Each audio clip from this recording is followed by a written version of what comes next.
P4, W4. So P1 and no W1, P2, W2, P3, W4, 3 are all basically some variables. Okay, of which P1, P2, P3, P4 we will define it as an input. Okay, so P1, P2, P3, P4 we are defining it as an input. W1, W2, W3, W4 we are defining it as a weight that would be decided by the user or the designer. Okay, and then when you multiply all this no variables, sorry, somebody is trying to join now. Okay, see, I want all of you to join before at least not 3, 5 or something like that. Okay, yeah. So now this weights P1, P2, P3, P4 in this example we take it as input. W1, W2, W3, W4 we will consider that as a weight, and this will be decided by the user or the designer. Okay. Now the output N1 that is computed by multiplying the weights with the inputs are further taken through a function of N1, then you get output A1. So now let us understand. So it's a simple linear equation here, or a superposition theorem here that we are used, wherein we are able to generate one output called as A1. That output is actually a function of N1, and N1 is basically it's a function of P1, W1, and so on. Okay, and we are able to generate one single output from inputs P1, P2, P3, P4, where W1, W2, W3, W4 are called as the weights, and that would be decided by the user or designer. Okay, so this is the simple mathematics that goes beyond neural networks. Now, instead of having only one output, doesn't that we have three outputs? A1, A2, A3 are three outputs. A1 again is a function of N1, A2 is function of N2, A3 is function of N3. And if you see here, again N1 is P1, W1 and so on. N2 is P1, W5, P2, W6, P3, W7, P4, W8. And N3 is P1, W9 plus P2, W10, P3, W11, P4, W10. Okay, so again, let us come back. What is this all about? Yeah.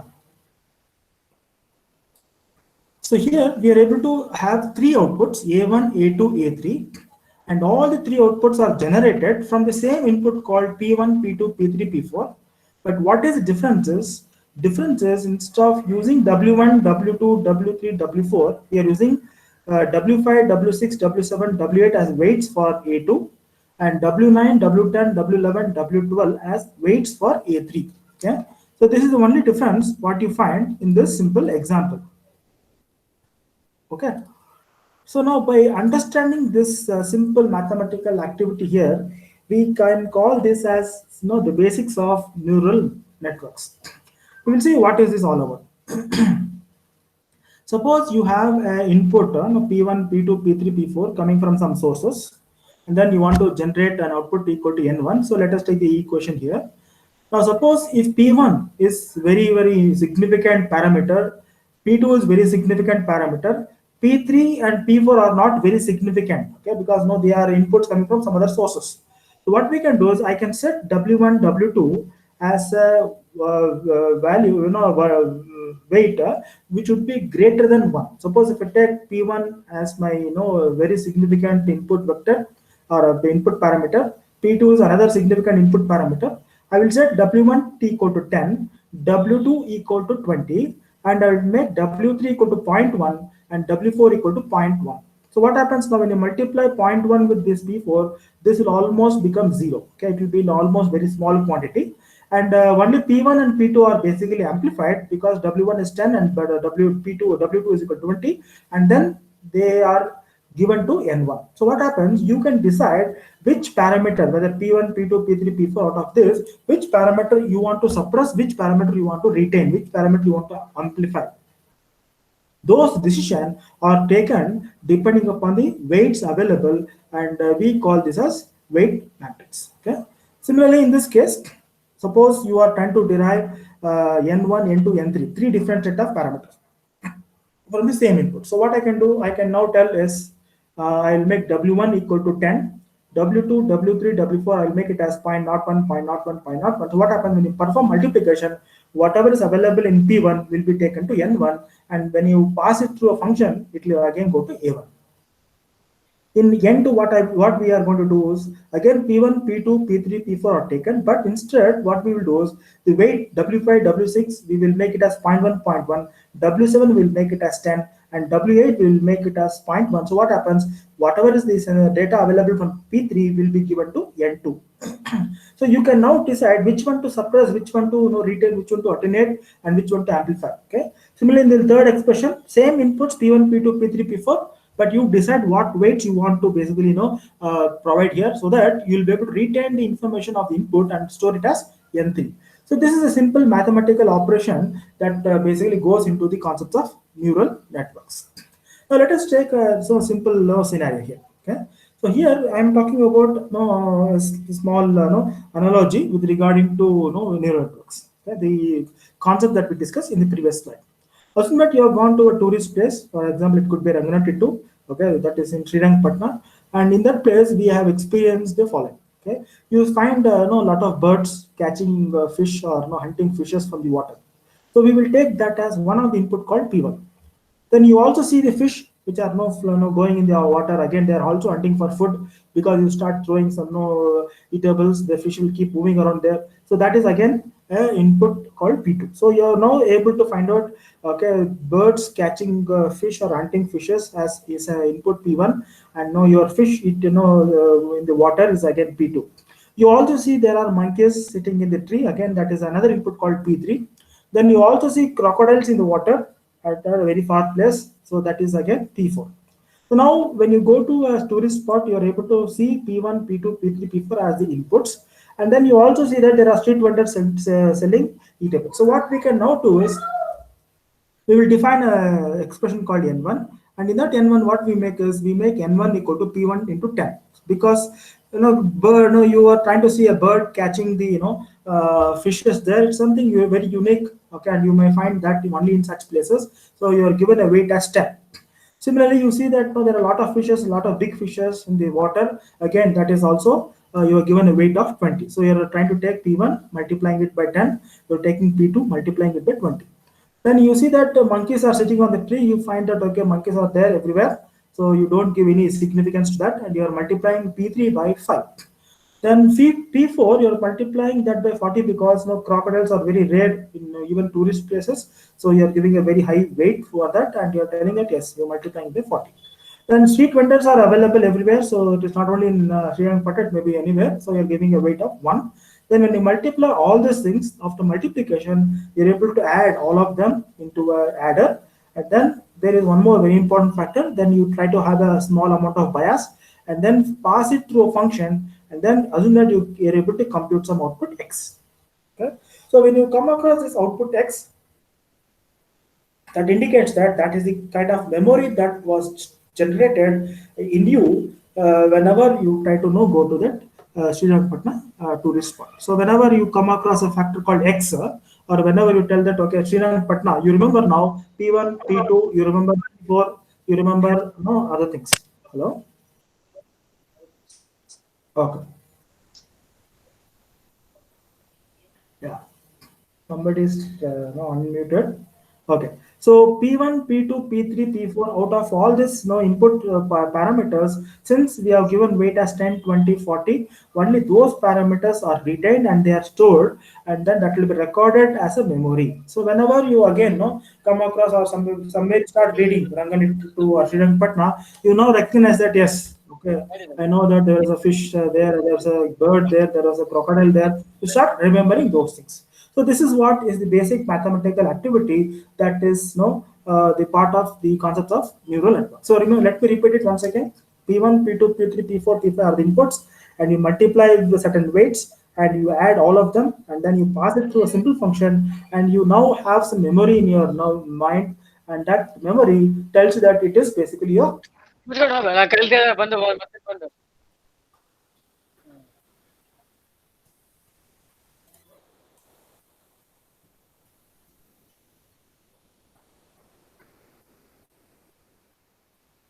Sandeep, unmute Madipa. Sandeep.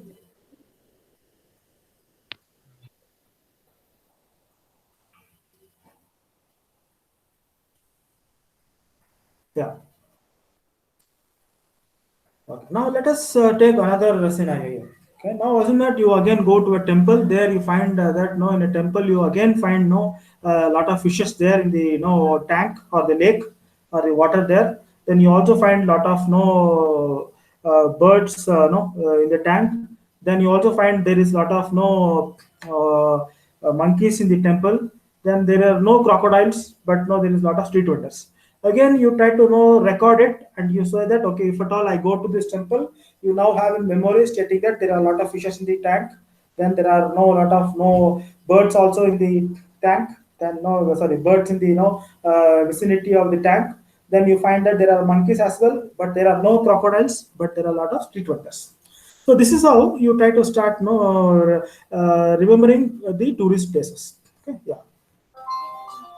Now, when you try to come across no, the two important things that we discussed now, just now, so we find that okay, the first one is a tourist place. The second one is basically temple. But if you see P1, P2, P3, P4, P5, P1, P2, P3, P4, P5 are common to both of them. Okay, that means P1 tells you that there is a bird okay, in the vicinity. P2 fish in the tank.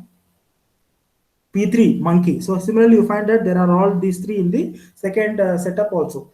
P4 is a crocodile, but P4 there is no crocodile here, but P4 you have taken it, and then P5 is a street vendor. P5 is a street vendor, but the weight that you decide, okay, you are telling that 10, 25, 40. Will now see whether you are able to retain that data or you are going to suppress that data. In the second example, you have suppressed the data because P4 there is no crocodile in the temple. Now, when you try to process this data and then pass it through a function, you now remember the tourist place and you now know the temple. So, whenever somebody tells you the word temple, you now start recollecting these are all the data that I could see in the temple. And that is basically because you have the corresponding weights that are going to correlate with regarding to temple.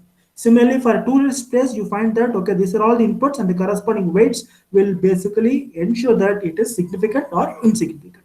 So this is the fundamental concepts of simple neural networks. Okay. Yeah. Now let us see what is a biological neuron. So as such, human brain has almost 10 power 14 neurons. Okay. And there are multiple neurons, and what the picture you see here is a single neuron structure. So if you take this neuron, so all the input points, see, these are all the points, no, wherever you come across these points, I'll try to use this marker to uh, highlight.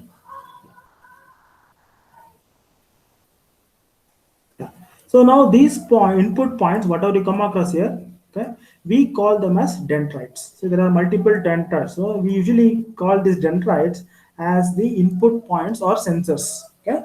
So that is the dendrites are the ones which capture the information from the external world. Okay. So that is where the information enters a neuron. Then, as the information enters this neuron, it will flow through these dendrites, and then it will reach the center part of the neuron, which is called a cell body. Okay. Once it reaches the cell body, from there it will flow through axon. Okay, it will flow through axon. Now, when you try to see this neuron, okay, there are multiple dendrites. Okay, so you see that there are dendrites across the neuron. Sorry, then there is a cell body, then there is an axon. So there are three components in a neuron: dendrites capturing data from various other sources, external sources, and these data captured from dendrites enter into a cell body, and then they're all taken into cell body. That is where they get accumulated, and then they are able to flow through an axon, which is basically will decide whether to make this data flow out of this or further suppress it. Okay. Now let us see the neuron model here. We call this as the dendrite through which the signal enters this cell in cell body axon. There is one more very important thing is called a synapses. The output or the signal that travels through axon will first go through a synapses, and we will see the synapses play a very important role in a neuron model. Okay. Now this is the structure of multiple neurons here. So first dendrite, this is the dendrite that is available here. Sorry, this is a neuron that is available here. And this neuron, okay, as an axon, and through axon there is a signal coming from this neuron, and we will now denote it as P1. Okay. Similarly, there is another neuron, second neuron, through which again there is an axon, and the signal coming out of this axon we will denote it as P2. Similarly, we have another neuron, and the signal coming out of that we will denote it as P3. That is through axon. Now there is another neuron here, signal that flows through this axon, we will denote it as P4 and P5.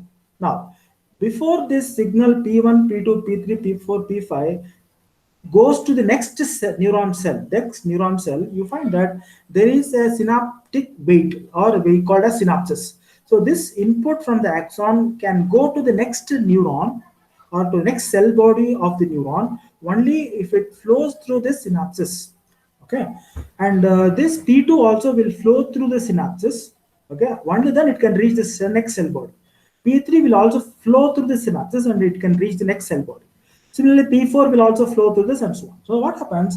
This weight that is available here, the synaptic synapses, will have a property to decide whether this P1 can be passed on to the next neuron or it could be suppressed. So that will be decided by a factor called weight of the synapses. So if you see P1, before it could reach the next neuron, has to be multiplied by synaptic weight W1. Similarly, P2 should be multiplied by W2, P3 should be multiplied by W3, and so on. And once you are able to perform the multiplication of all the inputs P1, P2, P3 through with corresponding synaptic weight, it will reach the cell body, and that is where all of them get accumulated. After accumulating the data in the cell body, they will further flow through the axon, and that is what we call it as a function parameter. Okay, let us see what is all this. So if at all you want to build an artificial neural model, okay, artificial neural network model. So P1 is coming from one neuron, P2 is coming from another neuron, P3 is coming from another neuron, P4 is coming from another neuron, P5 is also from another neuron. All these inputs are now multiplied by the synaptic weight W1, W2, W3, W4, and W5, and all of them are now taken into the cell body where they get added. After that, they are able to flow through a network activation function. NAF stands for network activation function, or the axon, and then they come out of the neuron. So if you can correlate this biological neuron with regard to the neuron available here, or the artificial neuron available here, we find that P1, P2, P3, P4, P5 represent the inputs coming from all the other neurons, and they are correspondingly multiplied by weights or synaptic weights called W1, W2, W3, W4, W5, and all of them get added here in the cell body. In addition to the addition that is being happening here, or accumulation happening in the cell body, you also have a small amount of bias given here. So now that bias will also get added in the cell body, and once you accumulate all the data, that data will now flow through axon, and that axon is basically a simple network activation function which will further process that information and send it to output. So the expression that we wrote initially, n1 is equal to p1 w1 and so on, that n1 is actually here. So you find that this is n1. Okay, this is n. Okay, the output of the cell body is n1. Then the axon is modulated, or it is modeled as a network activation function, and you get a1 here. So you get this output as a1. So this is what a simple neuron is all about. Okay. So if at all you want to know what is neural network is simple structure. Is a mathematical activity wherein you simply multiply all the inputs with the weights and along with the bias, add all of them, and after adding all of them, you're able to generate the output of the cell body. That output of a cell body will now flow through this axon, and that is what we call as network activation function, and you get output A. Yeah, this is simple logic or simple mathematics behind your artificial neural network. Okay? Yeah. Now, if you have any doubt, we can discuss. Otherwise, we can proceed further. Any doubts you have?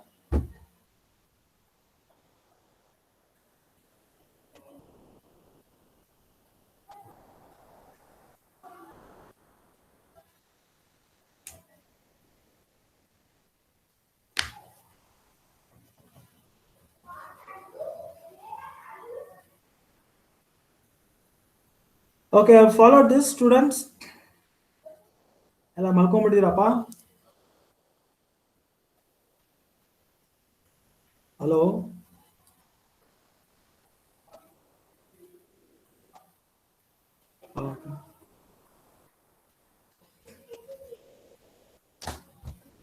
Okay, so now let us understand what is artificial neural network is. Artificial neural network is mathematically expressed as a simple superposition theorem, wherein there are two inputs. One is your P1, the other one is your W1. P1 is data coming from an input source, and W1 is the weight or synaptic weight of your neuron. So when you multiply the input with the corresponding synaptic weight, and then you add all these things in the cell body, and you apply a small amount of bias. So you get the output of a cell body.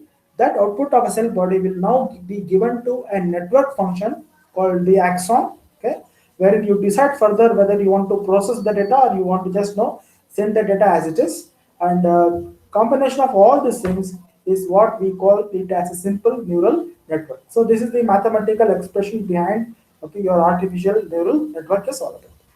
Now let us see how to build certain examples and applications.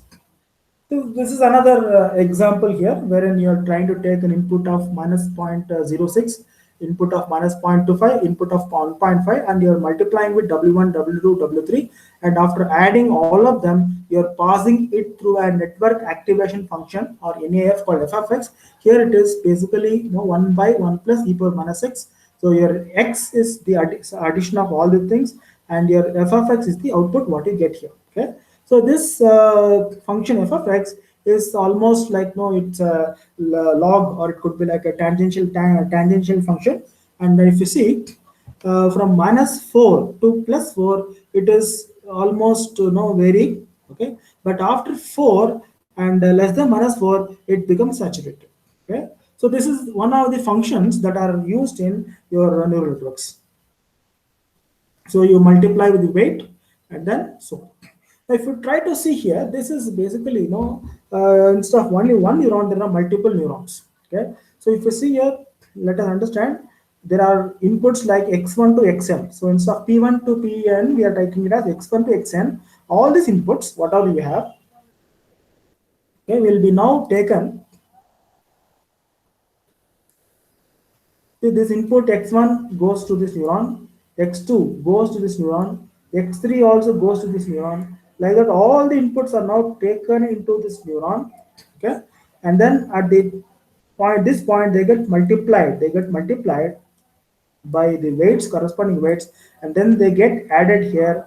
After addition of this, they also have a network activation function included here, and then you get the first output. You get A1 here. Okay. Similarly, what happens? All the inputs are also taken to next neuron. So this is another neuron where you perform addition and you perform the function, F activation function, and you get an output as A2. So you get A2 here. Similarly, you can get A3, A4, and AM. So you're able to get multiple neurons, multiple outputs of a neuron. Then these outputs, whatever you're able to get over here, these outputs, whatever you are able to generate at this point, are further taken to one more level of neurons, and then they are again you're generating output as output 1, output 2, output 3.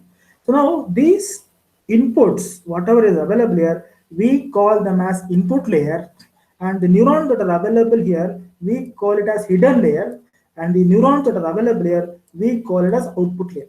So a neuron, a multi-layer neuron, okay, a multi-layer neural network will have more than two layers. Okay, more than two layers. One is your input layer and the output layer. So if you see, input layer will be one that is coming from the input, and this is the output layer. Between input layer and output layer, there will be multiple hidden layers, and that is what we call as multi-layer networks. So what you can also do is you can take this, and again you have one more layer of network, again one more layer of network. So like that you can keep on adding multiple layers, and it becomes a multi-layer network. Okay. Yes. So here if you see, this has only two layers, one input layer, one output layer. So this is the input layer and output layer, and there is one hidden layer. Right? So this is again a multi-layer network. But if you take the picture at the bottom, you find that there is an input layer and an output layer, and there are hidden layer 1, hidden layer 2, hidden layer 3, hidden layer 4. So there are 4 hidden layers, and each of the layer will now have three neurons. There are three neurons in each of the layers, and only in the last output layer you have only one neuron. So you should be able to now understand that this structure will have an output layer. This is called as output layer, input layer, and multiple hidden layers, and there are multiple neurons also in the hidden layers. Okay.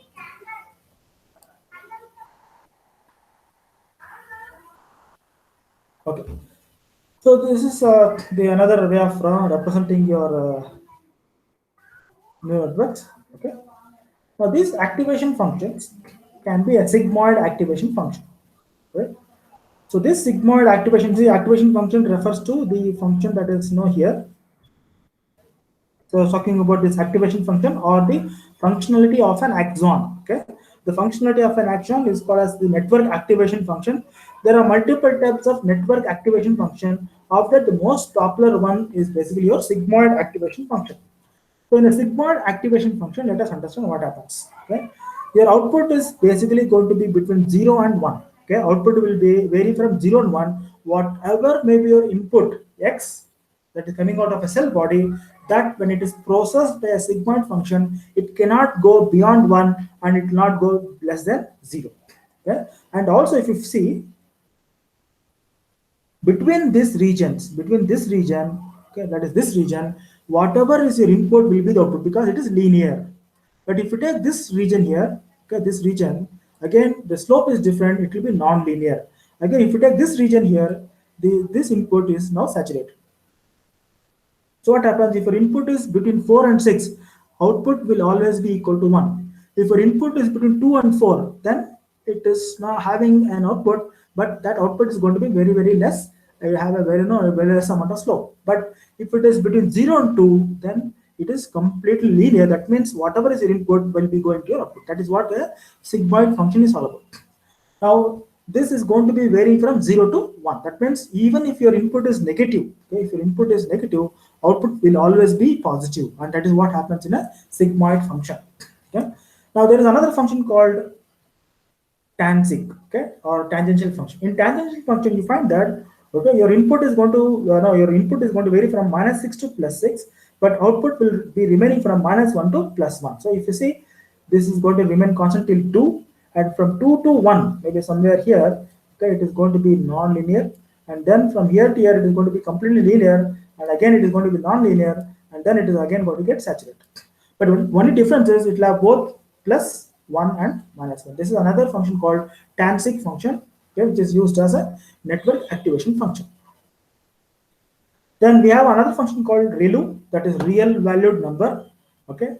In this, what happens is it is again going to be straight 0 for all values from minus. If your input is varying from -6 to 0, it will always be 0, output will be 0.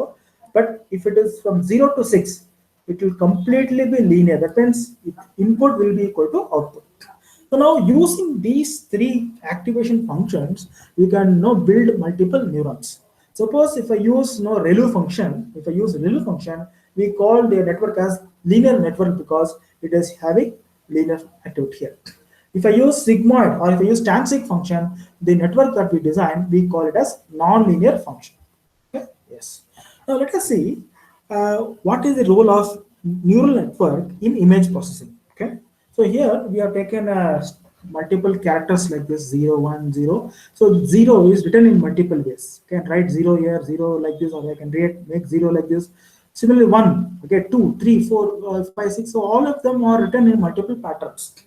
So what happens is whenever I use a neural network and I start training my neural network, okay, it will start learning all these features that are available in this pattern.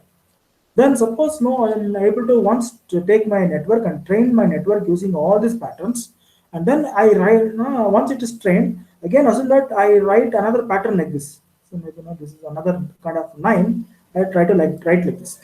This 9 is not part of this training set because now there is some gap here. Or I may write 7 like this. This may be 7. Okay. Because 7 should look like this, I'm writing 7 like this. Or I may write 8 like this. This may be 8. Okay? Or I may write new set of parameters, I may write 3 like this. Yeah, 3 is like this. So once I train my network for all these parameters. Okay. Then if I apply a new set of input like this, even then the network will tell that the input whatever you applied, even if it is not part of the training, it tells that it is 3.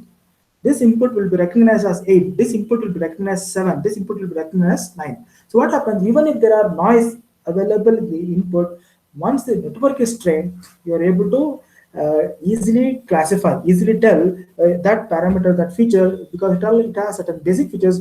Depending upon the basic features, the input will be accurately told as either 3 or 7 or 9 or 1 or whatever it is. And that is what is the advantage of having a neural network based design. Okay. So what happens in network is, so you are actually trying to understand, okay, what are the vertical lines available? So there are multiple vertical lines. So these vertical lines will be now started getting trained. Okay.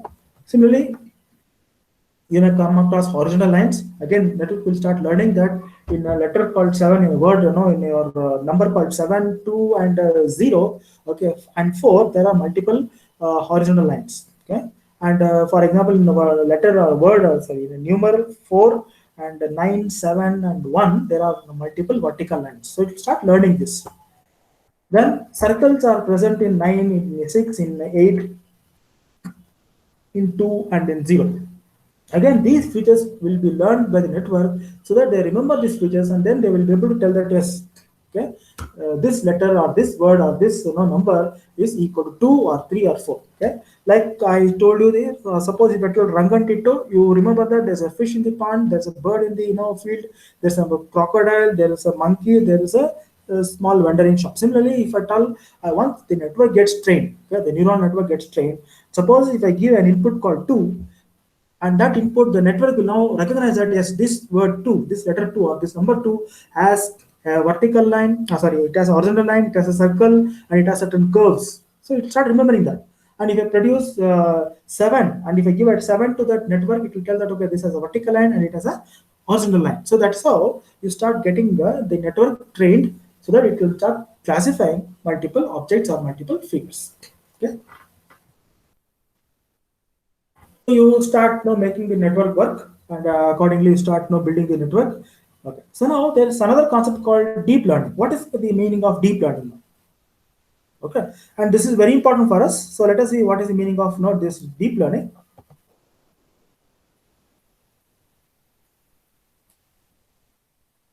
Okay, so we will discuss about the concepts of deep learning and then get into the process. Suppose you have an input and you are trying to design a network which can classify or find out whether this input is a car or a bus or a lorry. So you are trying to train a network. The neural network is getting trained to classify between a car, bus, and a lorry. Now what happens is, when you start doing this, you take an input, you extract the features. What are the features of this car? The features of this car may be this tires, the horizontal lines, then the vertical lines, then the certain curves.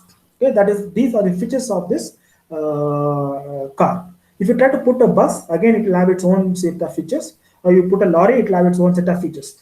So when you extract the features, it's like how we did in the previous classes, that you use edge detection to extract the edges available in a given image, or you try to perform DWT to extract the edges available in a given image. So if you extract the features and then use those features to train the network for classification, we call it as machine learning algorithm. Okay, but in deep learning algorithm, what happens? There is this feature extraction is integrated as a part of this classifier itself. So whenever you are able to even give a feature, all the features, you don't extract the features. You give an input as it is, and then the feature extraction and classification both are actually done in a neural network. We call that as deep learning network.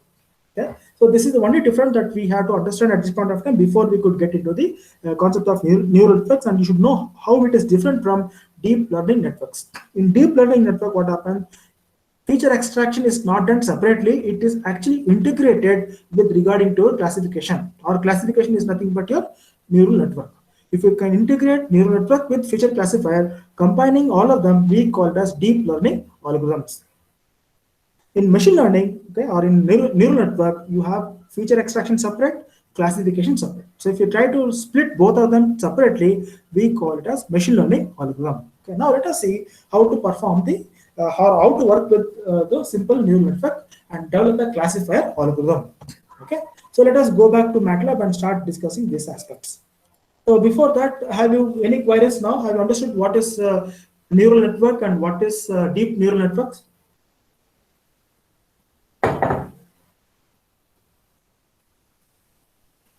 Aditya Edirapa?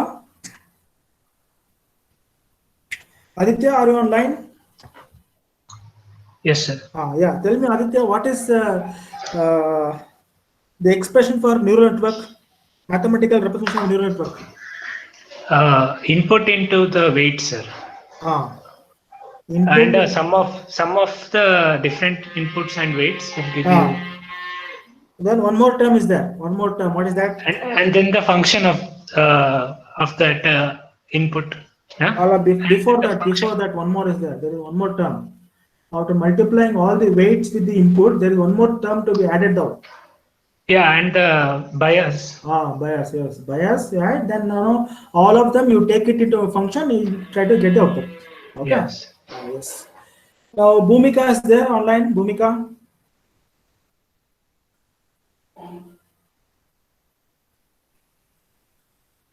Yes. Now what is Bhumika? Can you tell me what are the different three network activation functions?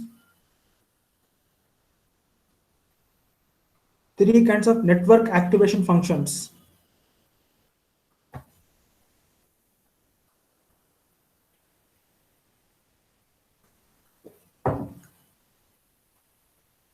I can just type this chat message. Network activation function. There are three things. No, what are the three ones? Three network activation functions.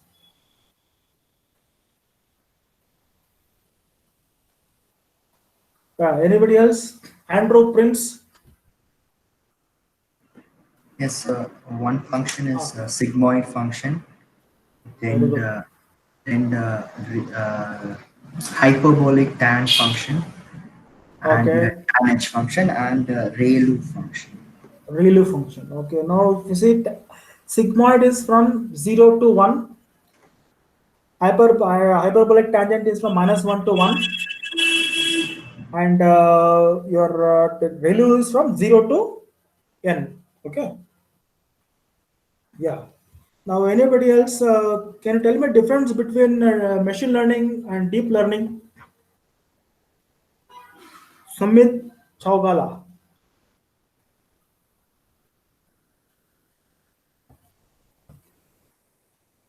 Sumit.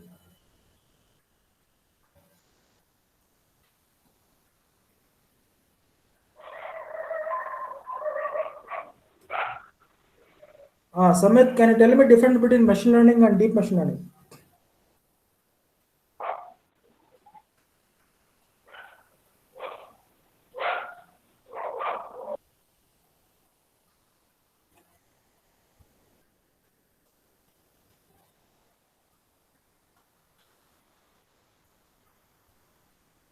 Yeah, what is my algorithm? There are two things, no? Machine learning and deep machine learning, deep learning. Can anybody else tell the difference? What is the basic difference between machine learning and deep machine learning? Yeah. Anybody else?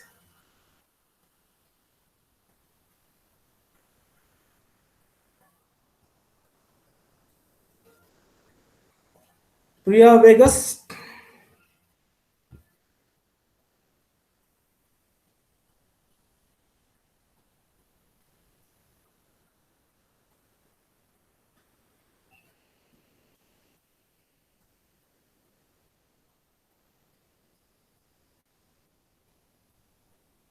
You are all giving generic answer. Basic difference between machine learning and deep machine learning.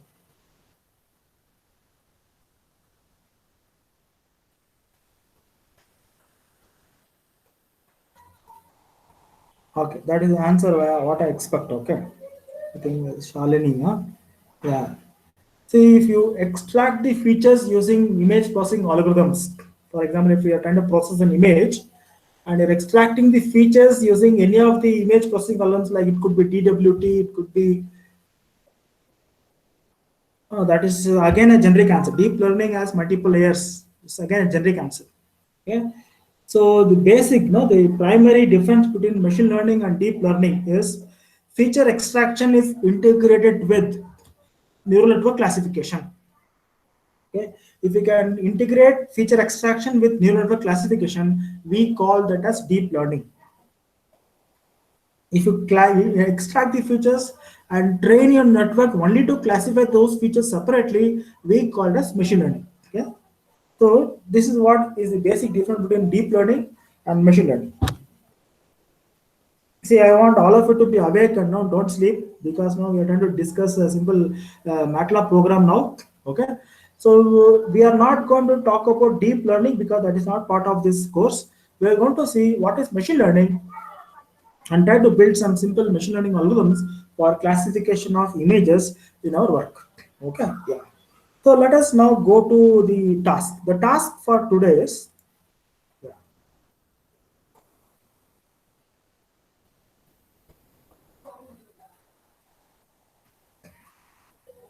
See what I have done.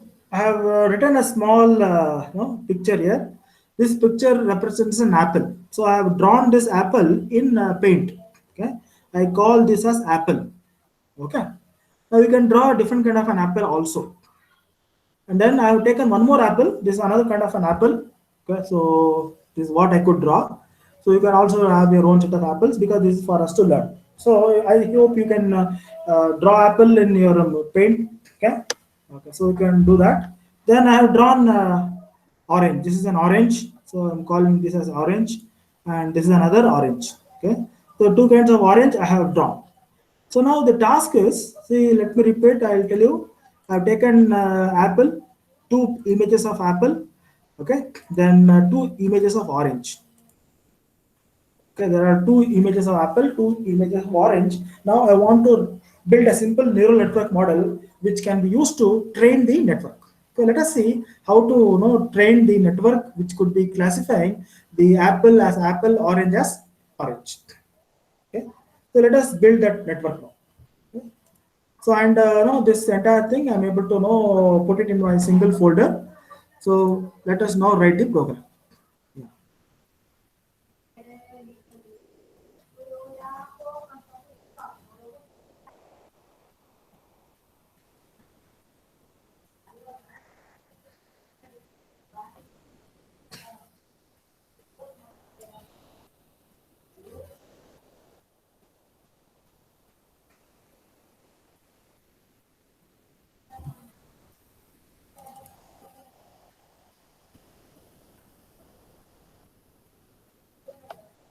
Yeah. So let me explain this program, and I will send this code to all of you, and I'll ask you to run this program, and then see whether you can do the classification. Okay. So first line, I'm trying to clear all the things. Okay, that is what is done. Then I'm reading apple1.png, because my image is stored as png.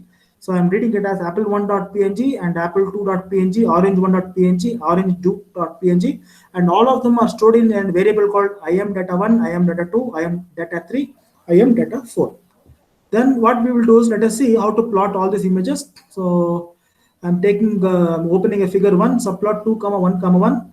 Okay, I'll plot this data. So that I'll make it as 2 comma 1 comma 1, and let us run this code and plot the data.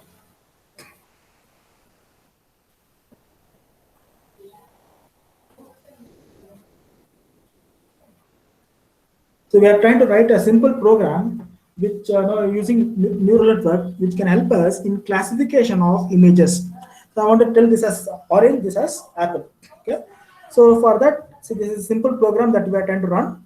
I'm explaining you the code. The first line, or the first set of lines is to just read the image in MATLAB and display the image in MATLAB. Okay. So first, let us see how does this image look in MATLAB.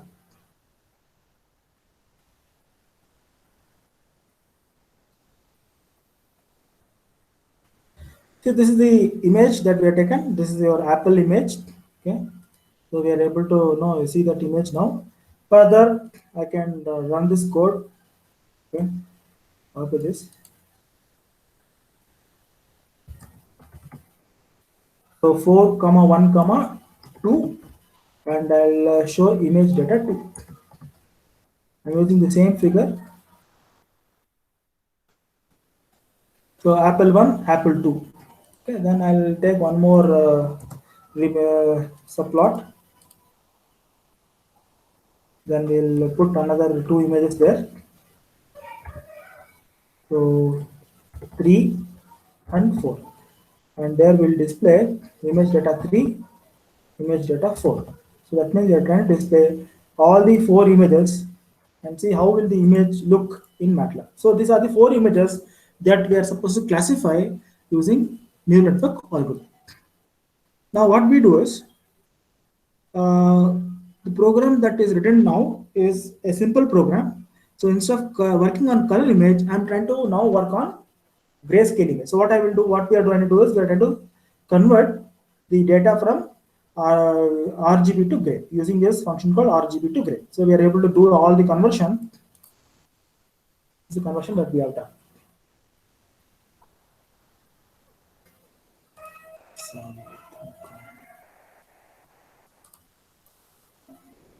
the first image, then figure of 2.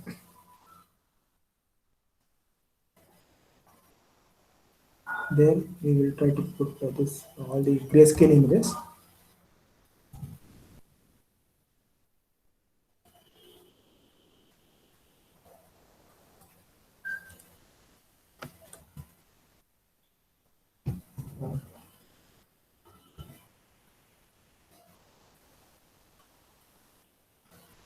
Okay, where let us see whether we will be able to see all the four images after converting to grayscale.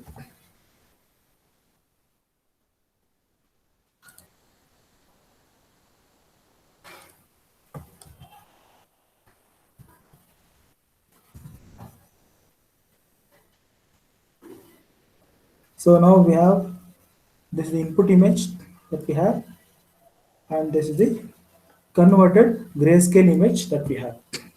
So if you see, there is now this image is circle, almost round.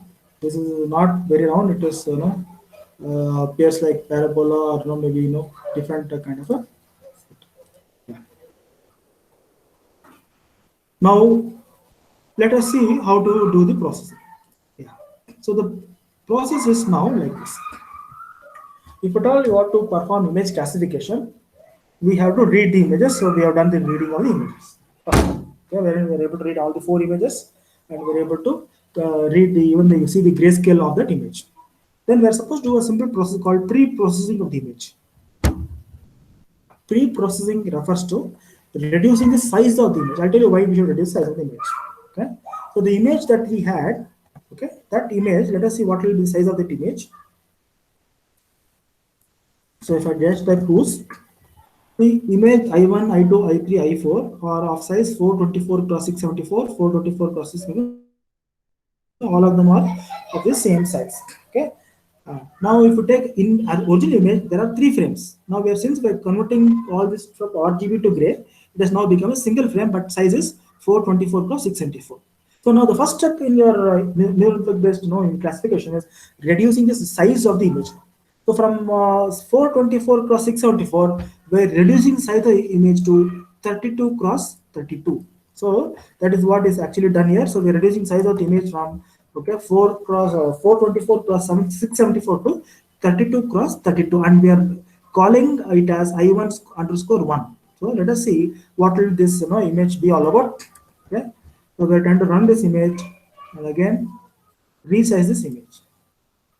Yeah. So once it is resized, this is what we get. Further, let us see all the other images as well. After resizing, okay.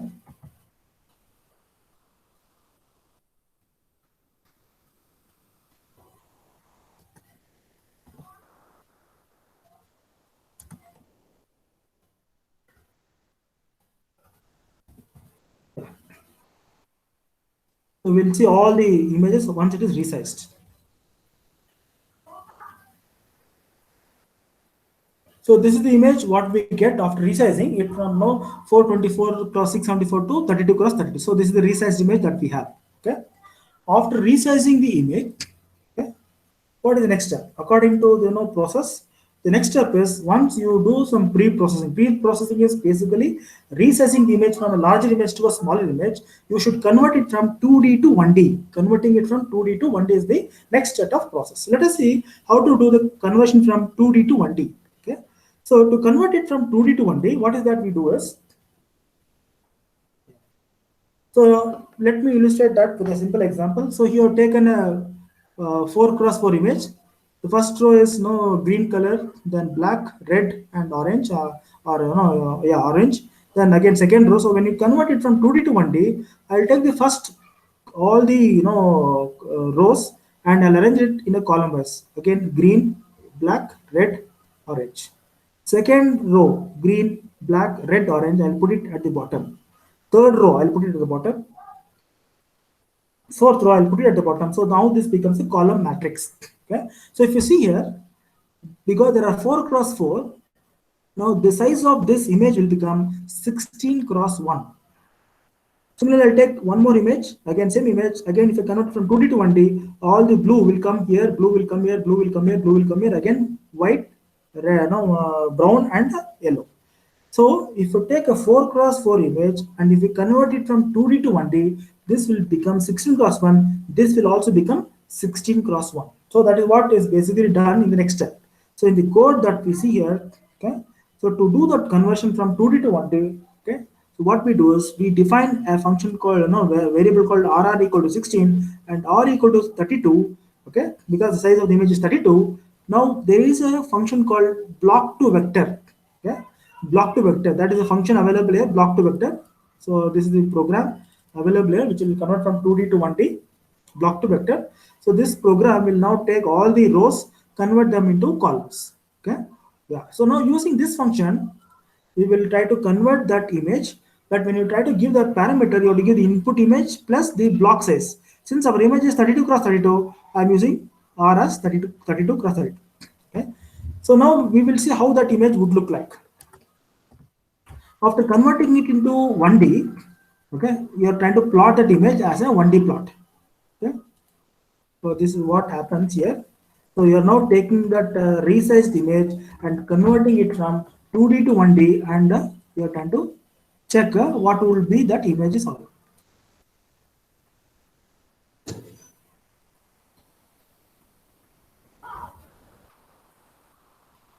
So this is how it would look like once it is converted from 2D to 1D. So if you see here,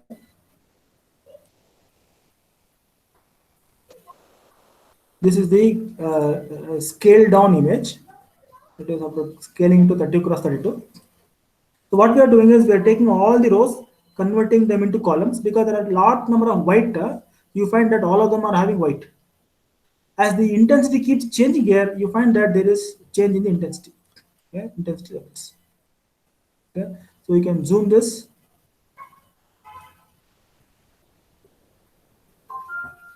So all of them are having a value of 255, but whenever the grayscale or a black color comes into picture, you find that the intensity is lower.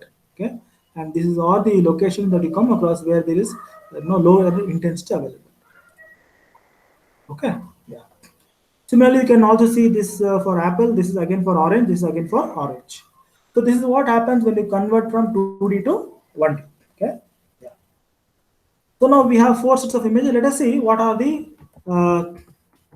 sizes of this image. So we had I1 cross 1 as 32 cross 2, 32 cross 32, I2 cross 1 as 32 cross 1, and so on. But when you convert it from 2D to 1D, we call it I1 underscore 2. So I1 underscore 2 will become 1024 cross 1. I2 underscore 1 will become 102 cross I2 underscore 2 will become 102 cross 1. So 32 cross 32 will now be converted to a column matrix of 1024 rows and only one column, and that is what is basically done in this process. Okay, where you convert from 2D to 1D. Now what we do is we take all the pixels, and we are scaling it by 100. Okay, we can scale it even by 300 also. Okay, I'll tell you why we are supposed to scale it by 300, because we have maximum value as 256 or 255. So by scaling it by 255, you are making all the values to be less than 1. Okay. So you are trying to again scale it. That means you're dividing it by 300 and making them as 1 I1 underscore 3, I1, I2 underscore 3, I3 underscore 3, and so on. After that, what we do here, see, this is a very important step. Okay, you're align, or you're trying to concatenate all the pixels, all the frames. Okay, so since there are 4 images, so we're taking I1 underscore 3, I2 underscore 3. That means the first apple, second apple, third apple, fourth apple of all of them are put in columns. So that means you're trying to pack all of them together. That means what we are trying to actually do here is, this is what we are trying to do. Okay, once you are able to arrange from 2D to 1D, you are taking these 2 column vectors and packing them together.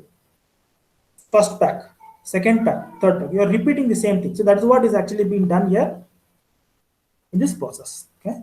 So you are again concatenating, again repeating it. I1 underscore 3, I2 underscore 3, I3 underscore 3, I3, I4 underscore 3, and so on. So you are repeating it 3 times. 1, then 2, and 3. Okay, you're able to repeat it thrice. So first 2 is apple, second 2 is orange. Again, first next 2 is apple, orange, apple. So you're again arranging it as apple, orange, but all of them are now in 1D vector. Now we want the images to be getting classified. So what we will do is, if at all you apply I1 underscore 3 to the network, we want output to be equal to 0.2. 0.2 indicates that it is apple. If you apply I2 underscore 3, that is again apple, output should be 0.2. Suppose you apply I3 underscore 3, which is orange, output you want to be 0.8. So whenever the network produces an output of 0.8, it implies it is orange. If output is equal to 0.2, it implies it is apple. So that is how we have to set the target. Okay. Again, we are scaling it by 100, or we can even scale it by 10, because now we know that if at all you use tan-seq function or ReLU function, the output will not go beyond 1. Okay. So we are trying to set it at 1. Okay. Yes. Now, once you have done all this, process, so this is all, your pre-processing done till here. You have to now define your network. So as you see, the next step in your neural network process is this. 2D to 1D conversion is done, and then you arrange all of them. Then you have to create input training vectors. We have created the input training vectors by packing all of them together. And then you set the target vectors, that also we have done. So we are telling it as 0.2 and 0.8. And then you have to define your neural network. Let us see how to define the neural network. So I told you, in a neural network, there are input layer, output layer, and hidden layer. Okay. So here, what we are going to do is, we know that the input is of how many size? It has 1024 elements. That will become your input layer. And we are trying to tell that output should be only 1. So here, if you see, we are using a function called new ff. This new ff function will define a feed forward neural network. So I can just go to MATLAB and type help new ff. And it will tell you what kind of network are we trying to work with. Okay. New ff indicates that it is a feed forward neural network structure. So that feed forward neural network structure, we are supposed to define all the parameters over there. So if you see, creates a feed forward neural network with back propagation training. We will discuss about the training method in next class, but we are trying to create what? A feed forward neural network logic. Now in that network, you are supposed to specify all the training parameters and inputs and targets. So according to that, what we have done is, we are telling that the inputs could be taken from the inputs. Then the next set of parameters will tell you number of neurons or number of layers. So output layer will have only one output, and you will have one hidden layer, and in that hidden layer there are going to be 10 neurons. Okay? So this 10 indicates that there is one hidden layer of 10 neurons and one output layer of only one neuron. Okay, that the network activation function in the hidden layer is all going to be purely, or it is ReLU, and the network activation function in the output layer is going to be tan-seq, or it is hyperbolic time. Then the training program, you are going to train the network using a function called train-LN.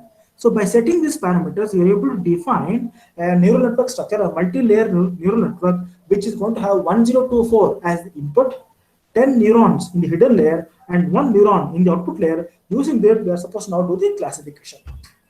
Now, once this is done, Then we are supposed to set certain parameters like no training parameters, training epochs, goal. So I will discuss about all this tomorrow. But right now, let us see what is all this is all about. Okay. Then I'm using a function called train. Okay, I'm using a function called train, and that train will now tell you, okay, this is the initial network that we have, net underscore C1, and input, we know what are the inputs that we have, and we know what are the targets. So try to use this input and target and start doing the training process. That is what is basically the process here.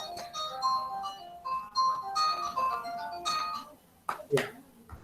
Once this training is all done, then you try to do the training, then you do simulation. Okay. So this is the simple program that is there.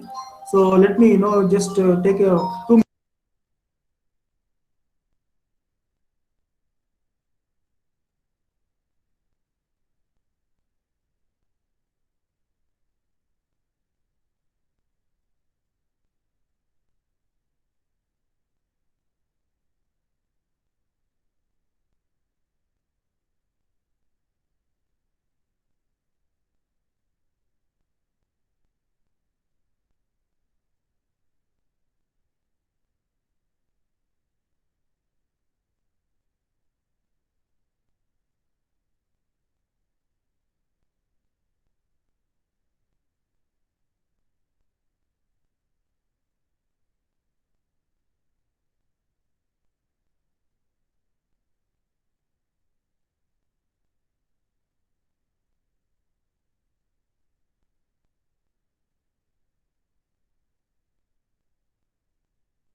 Okay.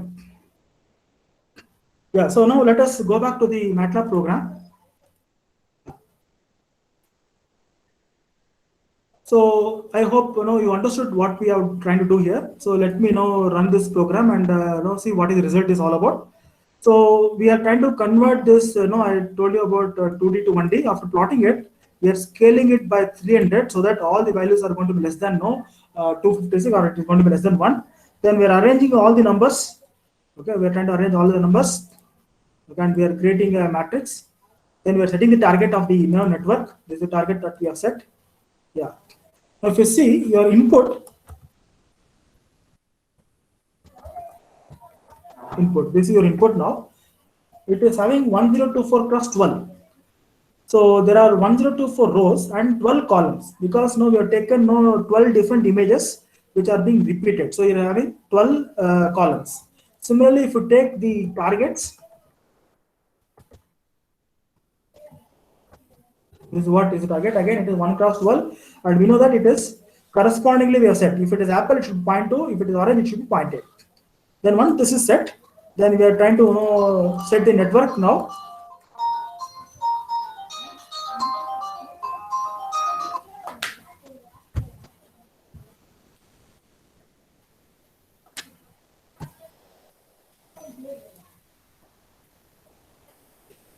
So we have set the network. So we know that it is having input layer of 1024 inputs and one hidden layer of 10 neurons and one output layer of only one neuron. And once this is set, we are trying to invoke the training parameters like set the epochs, goals, and so on.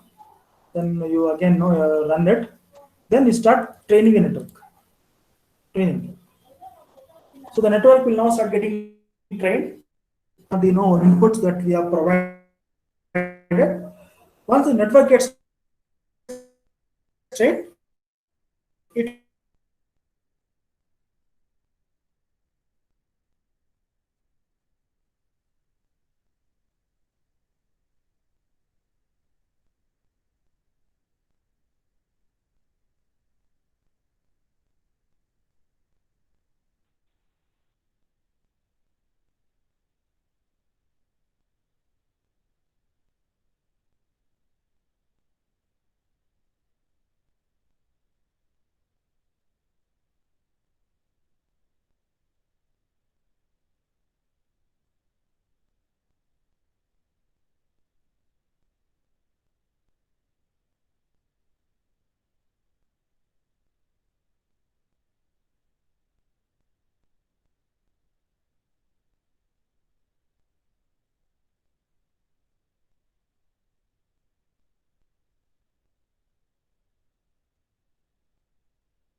Hello. Yeah.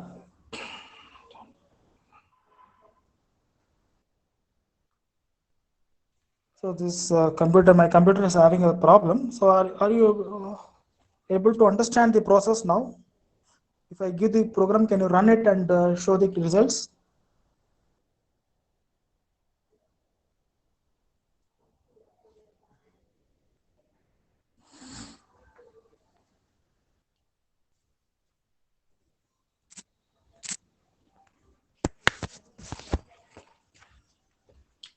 Yeah, can anyone of you unmute yourself? Hello?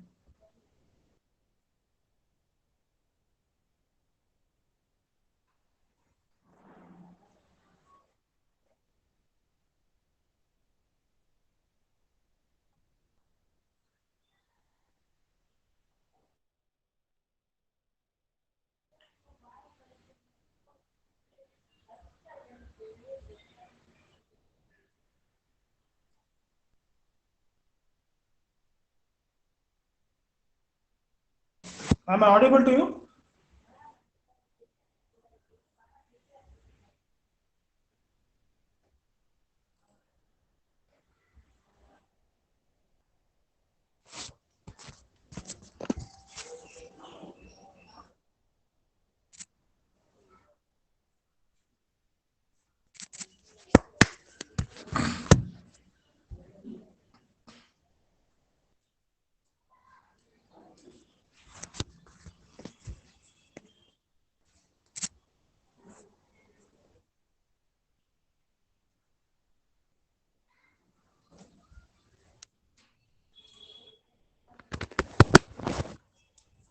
Dear students?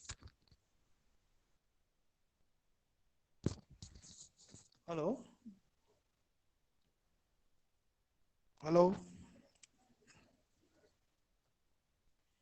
Yeah, Yes, sir. am I audible? Yeah, yes. Now this there is a problem in my computer. Okay, so it will take some time to know refresh. Now have you understood the program? Yes, sir. Charge ಇಲ್ಲ ನೀವು laptop which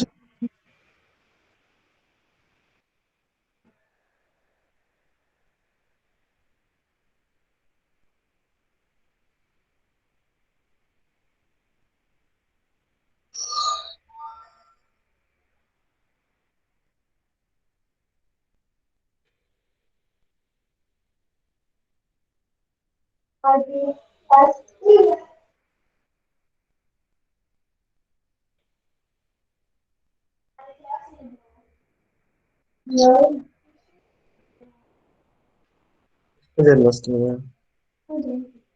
ಇಲ್ಲ ಮಾಡಿ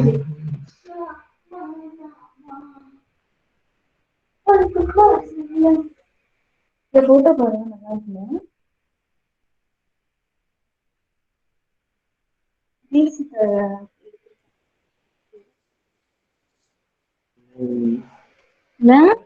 Did you understand the code? Any of you can you please unmute yourself and tell me? இந்த Andrew Prince மட்டும் Yeah. Yes. Am I audible to you? I'm actually using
Yeah, this is the code. So it has compiled the entire program, and we are able to see the results here.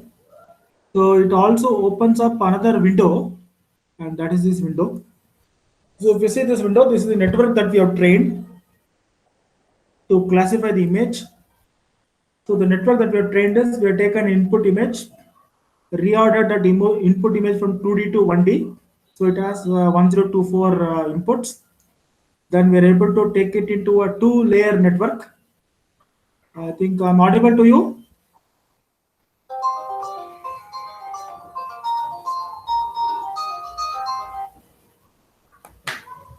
Yeah. Yes. So let us now do this. Yeah. So we have taken that input image. We have taken a two-layer network. The first layer has 10 neurons. Second layer has around only one neuron. So we are able to now trying to train the network, and it is now trying to see whether it is able to classify. Okay. Once training is done, so what we will do, let us see whether we will apply input and see whether it is able to classify. See input I1 underscore 3. I1 underscore 3 is orange. 1, 2 is apple. 3 and 4 is orange. So let us see whether we know whether this will be able to classify the network. So if at all we apply input apple and orange, should give us 0.2 and 0.8. So I'm using this simulation command called sim and running the code. So when I apply orange, it has to tell me it has 0.8. So when I get output as 0.8, that means it is classified accurately. Suppose if it is not able to classify it accurately, so I'll type A1. So A1 is 1. So now it is telling that it is equal to 1. So approximately it is equal to 0.8. Let us check whether it is able to give you 0.2 for apple. Again, I'm trying to change that parameter there and see whether it is able to classify properly.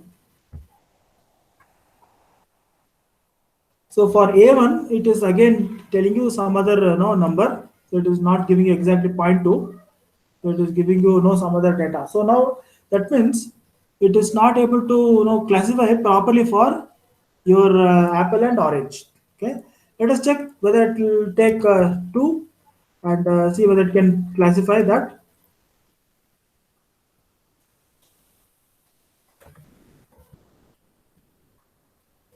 So even for 2 also it is giving the same answer. And 3, let us take 3 again. Let us see whether it can give the classification properly. So again, if I take A1, it's giving all ones. That means the training is not happened properly, or the network is not designed properly. So I have to keep training it again and again until it is able to perform the classification perfectly. Okay. So now what we will do is I will stop at this point of time, share you this entire program, and I want you to run this code, understand the code, and I'll give you certain tasks. So depending upon those tasks, I want all of you to see whether you can classify the input as apple and orange and submit the results. Okay. So what we have discussed today is we have discussed a very simple concept called neural network. We have understood what is the mathematics behind it, and we have seen how to write a simple program in MATLAB to invoke a neural network and train that network to classify apple and orange. Okay. So this is what is the concept that we discussed today. So let me stop here for today, and if at all you have any doubt, we will take it up. Otherwise, we'll wind it up. If you have any doubt, please ask me. Otherwise, we'll stop here.